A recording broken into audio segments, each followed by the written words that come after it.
When you react, they win, but when you pause, you take everything back.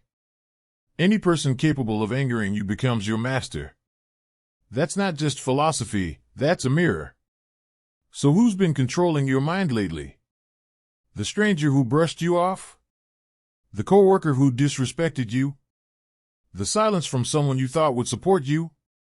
If every mood you have depends on how others treat you, you're not living. You're reacting. But there's another way. A quieter way. One that doesn't need applause, explanation, or revenge. This is the stoic path, where you stop being moved by noise and start being built by principle. Let's begin. 1. The fortress within. No one can disrespect you without your permission. We live in a world where respect feels like currency. You walk into a room, and part of you scans for it: validation, recognition, acknowledgement. You speak, and you watch for how they react. You move through your day carrying an unspoken question. Did they take me seriously? Did I earn their respect? And when you feel ignored, dismissed, belittled, that quiet fury rises in your chest. You feel disrespected, and the fire is real. But here's the truth you weren't taught. No one can disrespect you unless you let them. That's not denial.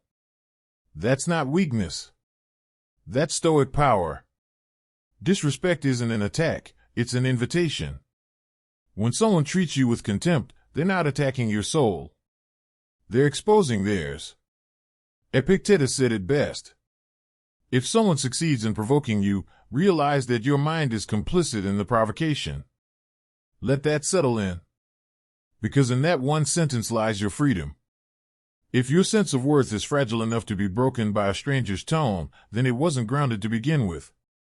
We've been conditioned to seek external respect. But what the Stoics knew, and what modern men must reclaim, is this. True respect doesn't come from others. It comes from self-command. You don't earn it by posturing. You build it by knowing exactly who you are, and not bending under someone else's ignorance. Masculinity isn't loud, it's anchored. A man who needs everyone to respect him is a slave to opinions. A man who respects himself walks free, even in a room full of critics. Seneca wrote, "He who is brave is free." Freedom, in Stoicism, doesn't mean doing whatever you want. It means being unshaken by what others do. Because when you chase respect, you hand over your soul like a business card, hoping someone will validate it. But when you own your values, when you embody character in silence, when you don't need applause, you become untouchable. Why you're still angry when disrespected? Because part of you still believes you're only valuable when seen, when praised, when affirmed. That belief is poison, and it's time to flush it out. You don't need everyone to respect you. You just need to stop needing that respect in the first place. That's not ego. That's equanimity. Marcus Aurelius faced betrayal, wars, political sabotage. And yet he wrote in his journal, not for the world, but for himself. You have power over your mind, not outside events. Realize this, and you will find strength. Anchorline, remember this. When you stop needing their respect, you become immune to their disrespect. Practical action for today. Right now, take a piece of paper or open your notes app. Write down 3 moments this week where you felt disrespected. Then ask yourself, why did that moment trigger me? What belief about myself did it threaten? Is that belief mine, or something I inherited? Now write this down in bold. My value is not up for negotiation. Repeat it every morning this week, before the noise of the world begins. Then walk into your day, not to win respect, but to embody it. Not from others, from yourself. 2. The recognition trap. When you need their approval, you lose control. You read the last message. You sat with it. You started to recognize where your need for respect was leaking power out of your life. That's how the shift begins, not with a shout, but with a subtle silence inside you. But here's the next hard truth. Just because you now understand where disrespect loses its grip doesn't mean you're free from the second layer of this trap. The desire to be recognized. Not insulted, no. Just seen. Acknowledged. Approved. And this one runs deeper. Why recognition feels so addictive. We're built for connection. We're wired to want others to affirm what we do, who we are, how we show up. At some level, we all want to be told, you're doing good. But when that one becomes a need, you've lost something vital. Your sovereignty. Think of it like this. Every time you require someone to validate your worth, you place a piece of your identity in their hands. You wait for them to look your way, nod, or applaud, and only then do you feel whole. But if they don't, you begin to question yourself. Doubt creeps in. Anger follows. Insecurity takes the wheel. And just like that, you are no longer driving your own life. The Stoic antidote, internal validation over external applause. The Stoics didn't reject praise. They just refused to be ruled by it. Marcus Aurelius, who was emperor of the most powerful empire on earth, had people kneeling before him daily. But in his private writings, he reminded himself, ambition means tying your well-being to what other people say or do. Sanity means tying it to your own actions. He wasn't just being humble, he was being strategic. Because applause is unreliable. What's celebrated today is forgotten tomorrow. What earns you status in one room might provoke resentment in another. If your confidence rests on a shifting foundation of others' opinions, you'll spend your life performing instead of being. The Stoic way is different. You anchor yourself to your own standards. You measure success by integrity, not impressions. You find approval in living by your code, not chasing someone else's. How this shows up in the real world. You get overlooked at work. A colleague gets credit for something you quietly built. A friend doesn't notice the effort you put into showing up.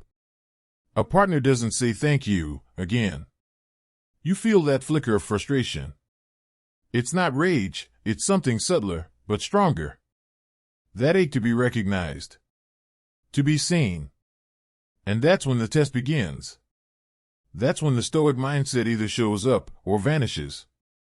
The modern man who walks the Stoic path learns to catch that moment.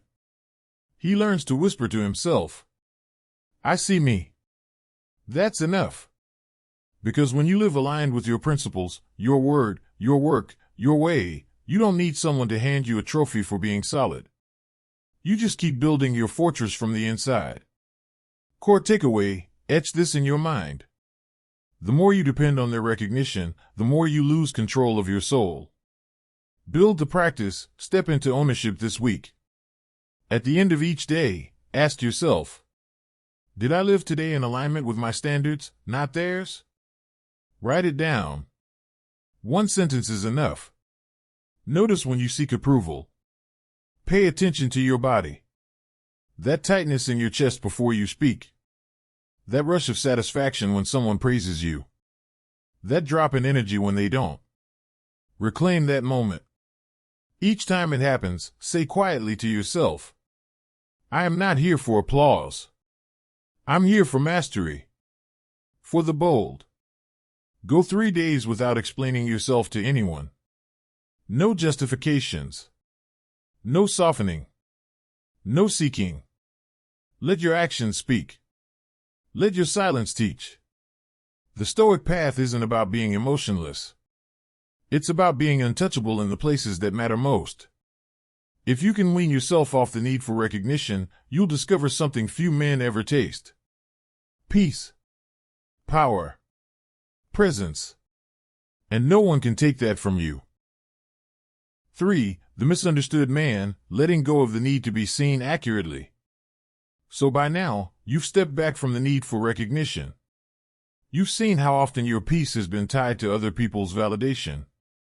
And you've started the hard work of reclaiming that authority.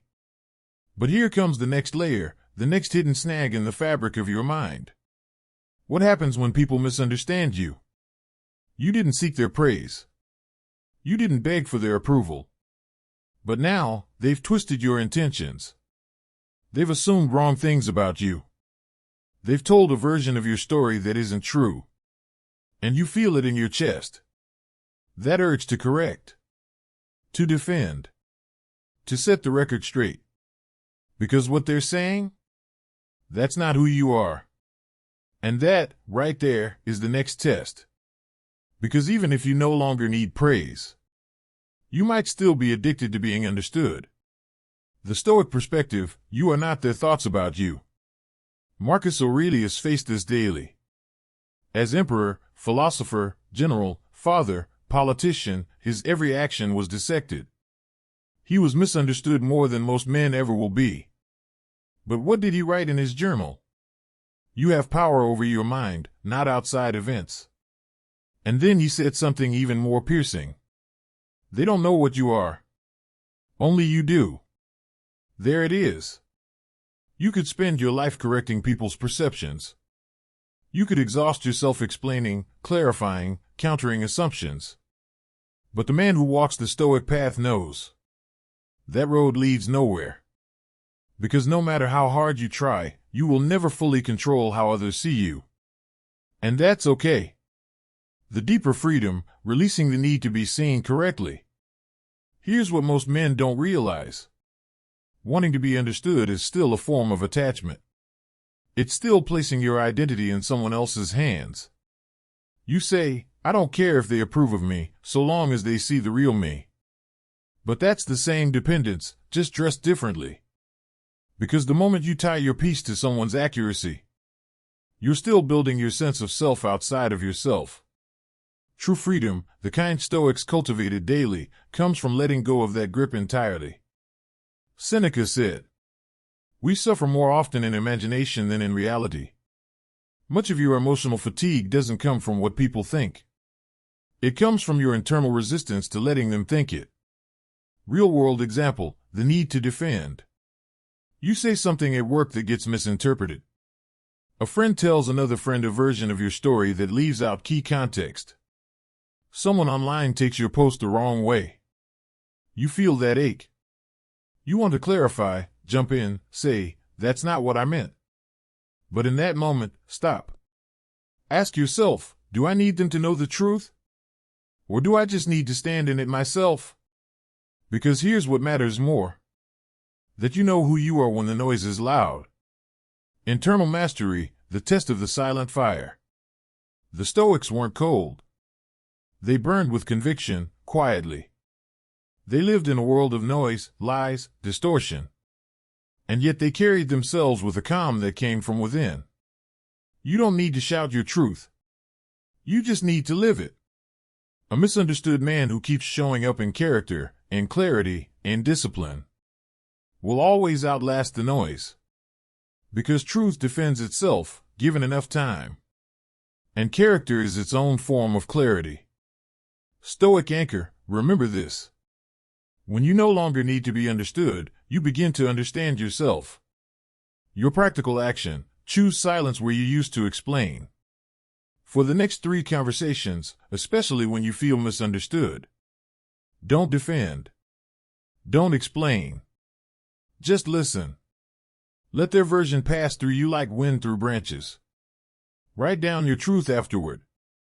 Not to post. Not to argue. But to solidify it within. Repeat this to yourself, I don't need them to see me clearly. I see myself. Because once you no longer depend on their understanding, you become immune to their confusion. And that, brother, is real peace. 4. The quiet standard, holding your dignity when no one applauds. You've let go of needing recognition. You've started breaking free from the need to be seen accurately. You've begun to realize that self-ownership starts where other people's perceptions end. But there's still one last tether. And this one is harder to catch because it hides in silence. What do you do when no one sees the good you do at all? Not misunderstood. Not criticized. But invisible. You showed up with integrity. You made the right choice. You stayed disciplined. But there was no thanks. No nod. No witness. The world moved on like nothing happened. And part of you whispers, did it even matter? This is where many break. Because deep inside even the strongest person, there's a quiet hunger to be seen living right. But the Stoics didn't build their strength on recognition. They built it on a private standard, measured in silence, not applause. What you do alone defines you. Seneca wrote, "True happiness is to enjoy the present without anxious dependence upon the future, not to amuse ourselves with either hopes or fears, but to rest satisfied with what we have, which is sufficient." It's not the outcomes that bring peace. It's the alignment of your actions with your internal compass. If you only act right when someone is watching, if you only choose the higher road when it might lead to praise, you're not free. You're still performing. But when no one notices, and you still hold the line, that's when your dignity is real. It's not about being a saint. It's about being solid, grounded, principled, accountable to yourself. You become the audience. The Stoic warrior turns his gaze inward. He becomes his own witness. He doesn't need someone to say, "You did the right thing." He knows he did. And that's enough. That's where your personal power lives, not in being celebrated, but in being consistent. There will be mornings when no one thanks you. Evenings when no one sees the effort. Days when your loyalty, your sacrifice, your discipline go unseen. But you see it. And that's the standard that can't be bought or shaken. Why this matters more than you think? Because the person who only acts right when they're seen will eventually act wrong when they're not. But the person who maintains their character in private becomes a rare force in the world. In a culture addicted to visibility, to likes, to applause, your silence becomes sacred. You stop chasing proof. You start embodying truth. And truth doesn't need a stage. Marcus Aurelius reminded himself, "Waste no more time arguing what a good man should be. Be one. No witnesses. No praise. Just presence. Just practice." Core Stoic line to remember. When you live by a private standard, public validation becomes irrelevant. Your grounded practice, the invisible integrity challenge. This week, choose one act of character each day, small or large, that no one sees. Do the hard task no one asked you to do. Help without telling anyone. Keep a promise only you remember. Stay calm when no one will ever know you almost lost it. And when you do, write this sentence down. I did it, and no one saw it, but I did. That's the difference. That's the power. Because when your soul starts recognizing your own discipline, you begin to build an identity that's not for show, but for life. And that kind of person doesn't need an audience. They need a standard. And they keep it, whether anyone is looking or not. 5. The mirror of reaction, what your anger reveals about your self-worth. By now, you've begun to understand the real architecture of dignity. You've started living with integrity, not for show, but in silence. You've discovered that the highest standard isn't public, it's personal. But there's one more reflex that still owns many men. It's not the need for recognition. It's not the desire to be understood. It's not even about being seen. It's the anger that still flares up when someone disrespects you. And this one cuts deep because you tell yourself, they were wrong. They crossed a line. I had every right to get angry.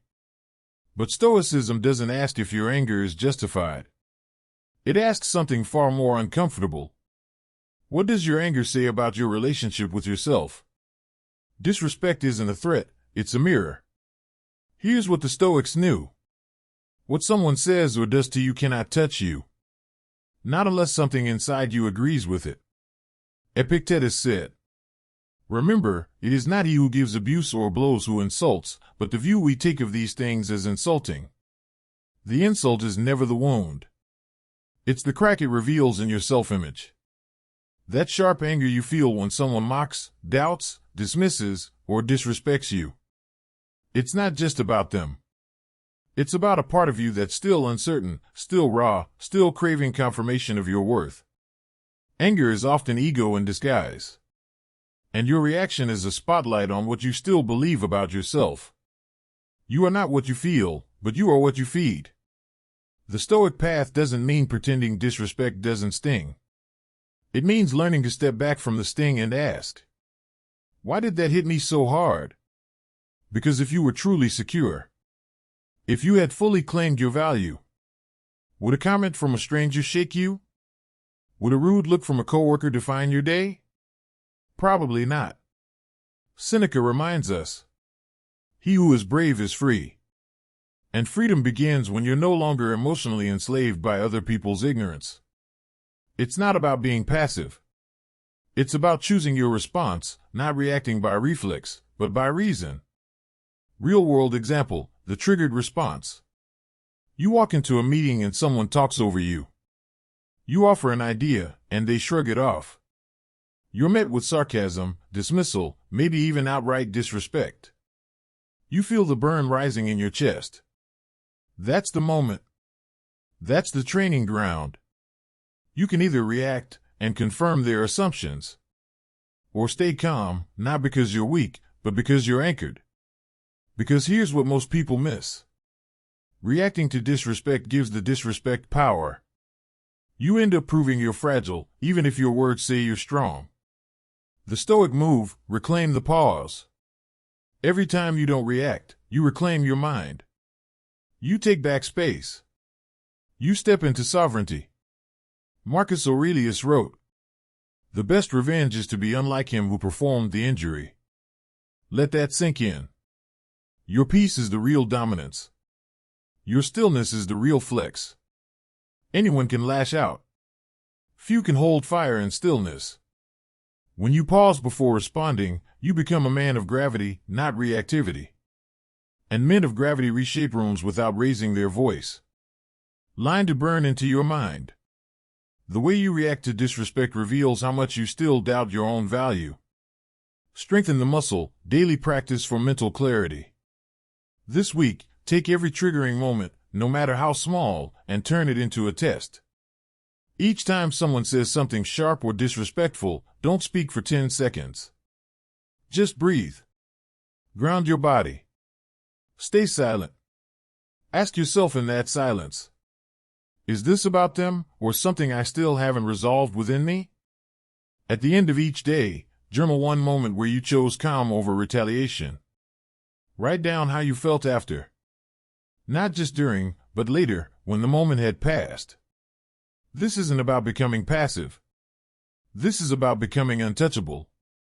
Because when you know who you are, no insult can reach that deep. And that's where the fire dies. That's where power begins. 6. The lone standard, holding your self-respect when no one else does.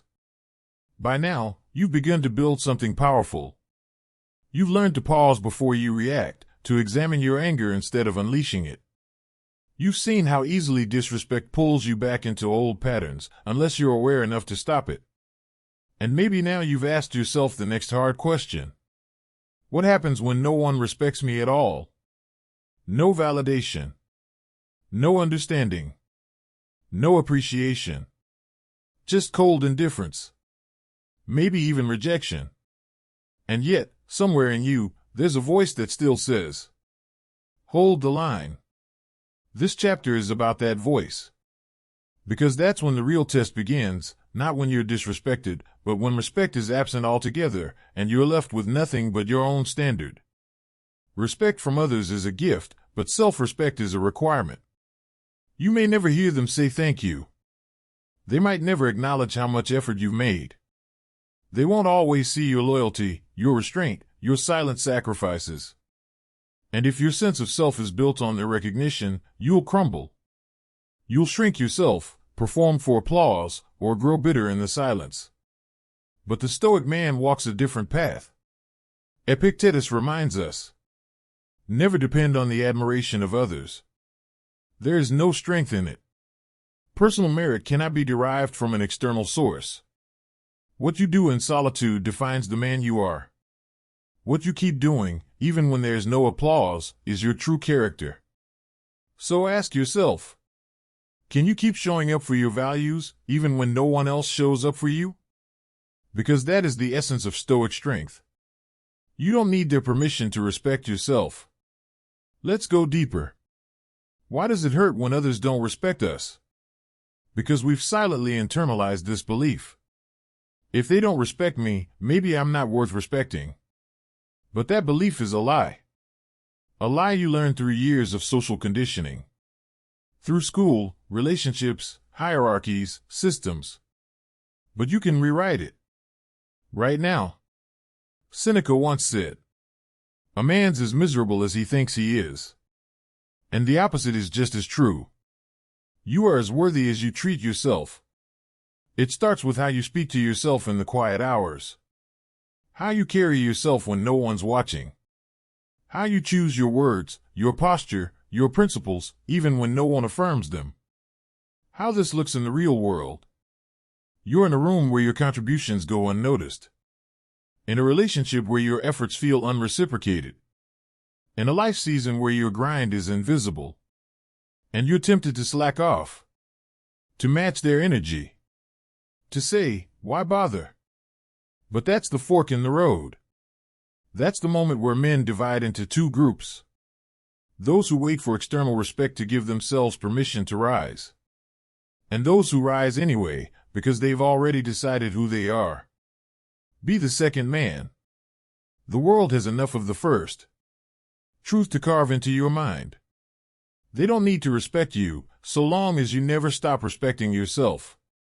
Daily grounding practice, the inner standard exercise. Each morning this week, look yourself in the mirror, not to check your face, but to check your posture. Not just your body, but your spirit. Ask yourself, am I carrying myself in a way that reflects who I believe I am? If not, adjust. Not for them, for you. Write one self-respecting action you will take today, even if no one notices. Maybe it's choosing not to gossip. Maybe it's keeping a commitment. Maybe it's walking away from a room where you're not honored, not out of pride, but principle. Because every time you live by your own code, you deepen your self-respect. And that becomes unshakable. It doesn't rise with applause or fall with silence. It just stays. Like a root. And if you're feeling the shift, if something in you knows this is the work you've been avoiding but need the most, stay on this path with me. We're not chasing hype here. We're cultivating depth. And if that's your mission too, subscribe now. Not for algorithms. Not for numbers. But because you're committed to building a self that doesn't crumble, no matter what the world throws at you. This isn't about becoming invulnerable. It's about becoming undeniable to yourself. 7. Response over reaction, the discipline of choosing, not flinching. You've learned to stand still. You've refused debate. You've seen power shift the moment you withheld your reaction. That quiet strength, the restraint that doesn't flinch, has started to feel familiar. Even natural. But now, it's time for the next level. Because Stoicism doesn't just teach you to stop reacting, it teaches you to start choosing. And there's a world of difference between the two. Reflex versus response. Most people live by reflex. Something happens, they strike back. Someone disrespects them, they defend. An insult is thrown, they throw one harder. It feels like strength. But in reality, it's surrender. Surrender to impulse. Surrender to pride. Surrender to anyone who knows how to push their buttons. The Stoic way? It doesn't demand that you become emotionless. It demands that you become conscious. That you create space between what happens and what you do next. That you don't just feel and fire, but feel, pause, and choose. Epictetus put it simply. It is not events themselves that disturb people, but their judgments about those events. And judgment takes time. It's not a reflex. It's a process. One that belongs to you, and you alone. A reaction is instinct. A response is intention. That gap, no matter how small, is where self-mastery is built. Mastering the gap. You are not an animal, bound to instinct. You are a man, capable of directing your behavior with purpose, even under pressure. So let someone provoke you today. Let them challenge you. And then watch that space open up, the one you've been training to build. In that space, ask yourself, is what I'm about to say aligned with who I want to be? Is this action coming from clarity or from ego? Would my future self thank me for this response?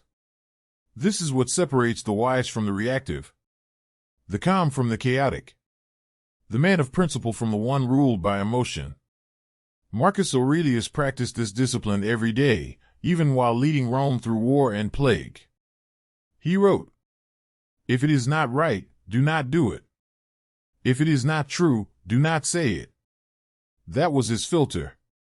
And it worked, not because he was emperor, but because he was disciplined enough to pause and apply it. Again and again. The Stoics practice. Not once. Not just when it's easy. But daily. Especially when it's hardest. Remember this. Every reaction is a surrender. Every response is a decision. Master the gap, and you master yourself. Today's challenge. Choose a daily trigger. Something small but familiar, a sarcastic comment, a rude tone, a dismissive glance. When it happens, don't react immediately. Breathe. Step back mentally. Ask yourself, what would a man of principle do right now? Then, and only then, act. At night, write it down. Not what you felt, but what you chose.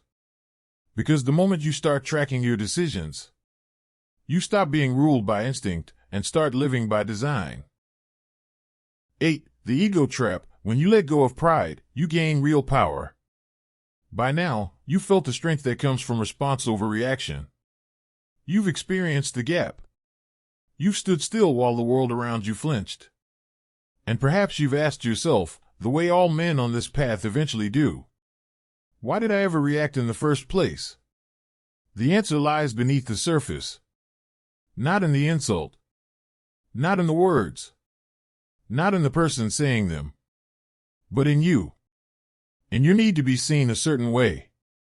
In your reflex to protect an image of yourself that you think the world must honor. In a word, your ego. This is where the Stoic goes deeper than mere behavior.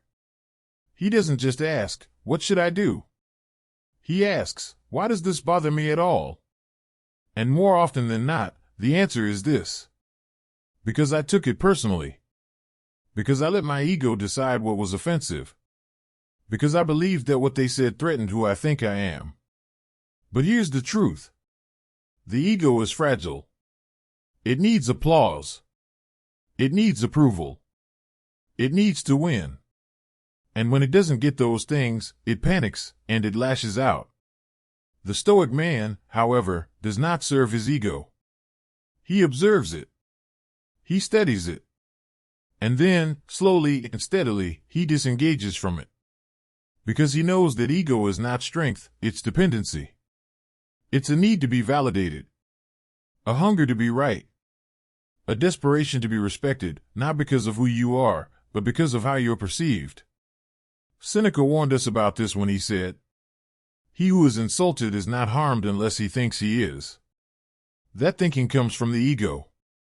But the Stoic challenges that reflex. He does not aim to destroy his ego with violence. He dissolves it with perspective. When you're insulted, and you feel that burn rising inside, ask yourself, what exactly am I defending right now? Is this a threat to my values, or just to my vanity? Am I about to speak from my center, or from my need to be seen? If the answer is ego, pause. Don't shame yourself. Just observe. And then let it pass. Because what you'll find, over time, is that the less you need to defend, the stronger you become. Not in the eyes of others, but in your own. That's where real power lives. Not in being admired. Not in being feared. But in being unbothered by the shifting opinions of people who don't know your soul. The Stoic becomes that man not by accident, but by subtraction. He subtracts the ego. He subtracts the noise. He subtracts the performance. Until what's left is essential, immovable, and clear. Burn this in.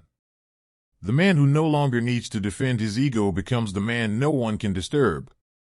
Your practice today. Catch your next moment of self-defense, not in the body, but in the mind. It might be a need to correct someone. A compulsion to prove you're right. A sting when you're misunderstood. Pause. Don't act. Ask instead. What part of me feels threatened right now? And then ask. What would happen if I let that go? Write down your answer. Not as judgment, but as insight.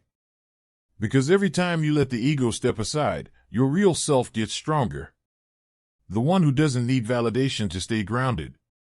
The one who doesn't react just because it's expected. The one who owns his mind and, slowly, his world. 9. Calm is a weapon. How stillness becomes the most strategic response. You've begun to feel it now. That distance between the ego's craving and your actual self. The part of you that once needed to react, defend, correct, prove, is no longer the loudest voice in the room. And what's left, beneath all that noise, is something rare. Something most men go their whole lives chasing, but never find. Calm. But let's be clear. We're not talking about passive calm. Not the kind that's soft, avoidant, or submissive. The calm we speak of here is earned. Sharpened. Intentional. It is a weapon, wielded only by those who've trained themselves not to be pulled around by emotion like leaves in a storm. You don't stumble into this kind of composure. You craft it. Day by day. Decision by decision. Marcus Aurelius wrote, "If you are distressed by anything external, the pain is not due to the thing itself, but to your estimate of it, and this you have the power to revoke at any moment." That's what calm is, not indifference, but discernment. Not detachment from reality, but authority over your own nervous system. The ability to feel something, and still not flinch. And this kind of stillness, it is not inactivity. It's the highest form of strategy. It says, I see what you're doing. I feel what you're trying to provoke. But I'm not letting you drag me into your storm. Because I've trained in stillness, and you haven't. And that difference? It tilts the entire field. Because the man who cannot remain calm becomes predictable. And the man who's predictable, he's easy to control. But the man who remains composed, measured, unshaken, he becomes dangerous in all the right ways. Because you don't know what he's thinking. You don't know what he's preparing. You just know he's not wasting his energy trying to win a battle that's beneath him. And here's the key. Calm isn't something you wait for. It's something you choose. Even when you're boiling inside. Especially then. Because calmness, in the Stoic frame, isn't the absence of pressure, it's your posture under pressure. It's how you sit in the fire and breathe anyway. It's how you let someone rage and keep your center. It's how you face insult, disrespect, and misunderstanding, and respond with precision, not panic. And yes, there will be times you slip. Times you lose your footing. But every time you choose calm when chaos knocks, you wire your nervous system for control.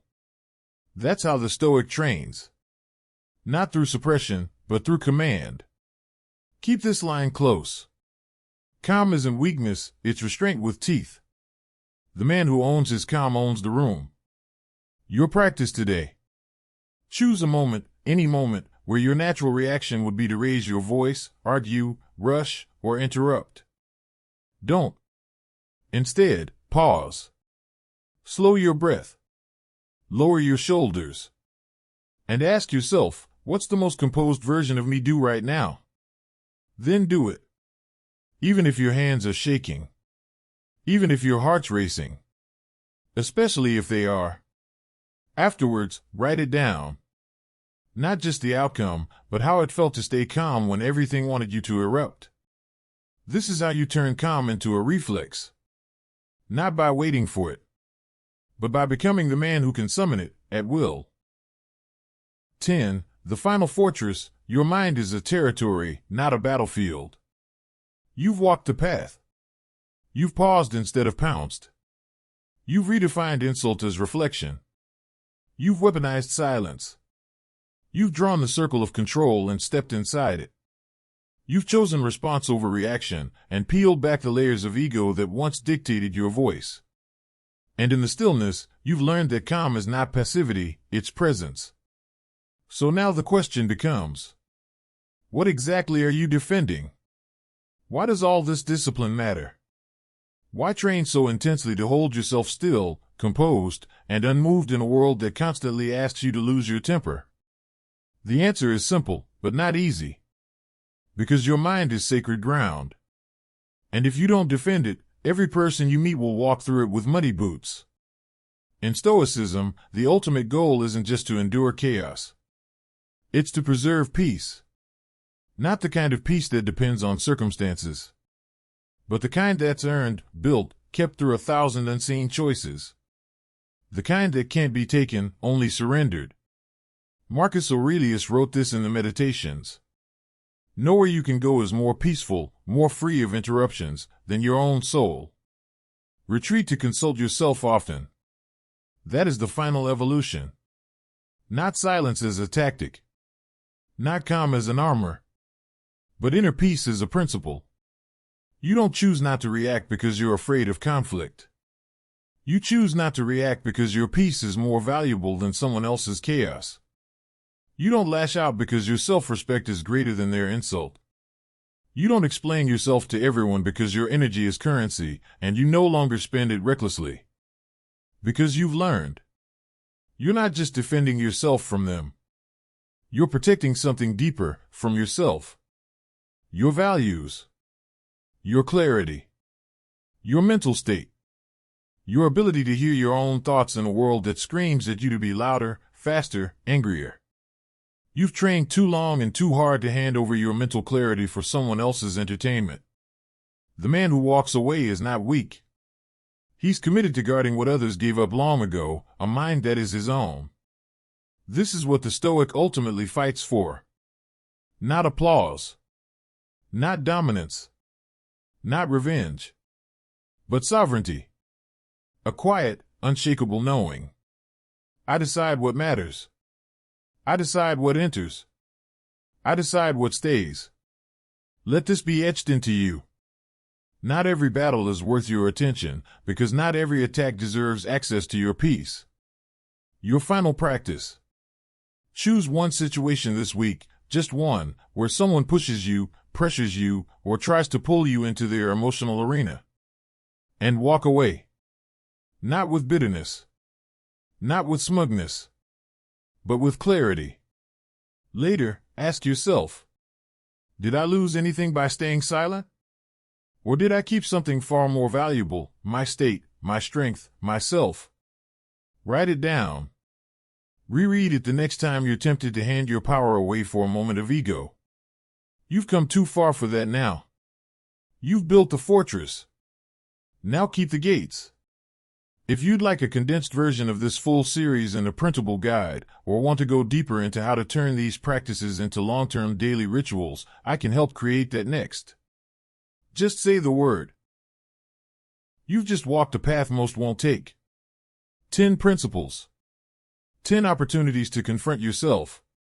And if you've reflected even for a moment, you're not the same man you were when this video began. You no longer react on impulse. You pause. You observe. You choose. You've started to guard the stillness within. Not just stay calm on the outside. You no longer avoid conflict, you simply refuse to be ruled by it. That is the Stoic way. Not perfection. Not performance. But presence. If this resonated with you, leave one word in the comments that captures what you're walking away with. It could be control, clarity, discipline, stillness. And if you know someone who needs this message, send it to them. Like, share, and subscribe, not just to support the channel, but to support the kind of man you're becoming. Would you like me to now format this for use as a video script or voiceover with visual cues?